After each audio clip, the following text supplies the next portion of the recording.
ওখানকার মানুষ খুব কষ্ট করতে পারে, খুব হার্ডওয়ার্কিং পিপল, এগ্রিকালচারে খুব উন্নত হয়েছে। সমস্যাও আছে, ক্যাপিটাল নিয়ে সমস্যা আছে হরিয়ানা, এবং গভর্নর হিসেবে আমি আমার চিফ মিনিস্টারকে অ্যাডভাইস করব যাতে একটা অ্যামিকেবল সেটেলমেন্ট যাতে হয় পাঞ্জাবের সঙ্গে হরিয়ানা।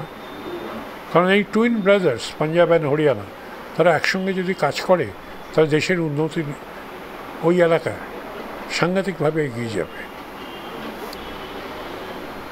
তো গুরুদায়িত্ব তো এসে পড়ে, এবং সে দায়িত্ব যেহেতু আমি আমার দলে অনেক দিন ছিলাম, 35 বছর দল করেছি উইথ ডেডিকেশন অ্যান্ড সিনসিয়ারিটি, সেহেতু আমাকে আমার নেতৃত্ব প্রধানমন্ত্রীজি অমিত শাহজি যে দায়িত্ব চাপিয়েছেন, ঈশ্বরের কৃপায় আমি সে দায়িত্ব পালন করব ভালোভাবে, এবং হরিয়ানার পিপলের কাছে আমি যাতে গ্রহণযোগ্য হই, আমার কাজকর্মের মাধ্যমে সাধারণ মানুষের সমস্যা বোঝার ব্যাপারে, সেই ব্যাপারে আমি আপ্রাণ চেষ্টা করব। কতটা শিওর, আমি তো বাঙালি, হ্যাঁ, অনেক দিন ধরে রাজনীতি করছি, অনেককে দেখেছি, বড় বড় নেতার নেতৃত্বে কাজ করেছি আমি। Quite naturally, I am an experienced man.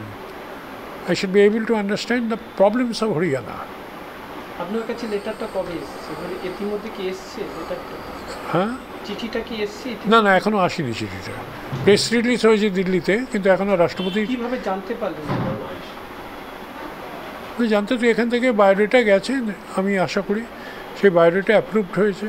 প্রধানমন্ত্রীজি দেখেছেন বায়োডেটা, অমিত শাহজি দেখেছেন বায়োডেটা, রাষ্ট্রপতির কাছে তারা রেকমেন্ড করেছেন, সেই হিসেবে দায়িত্ব এসছে।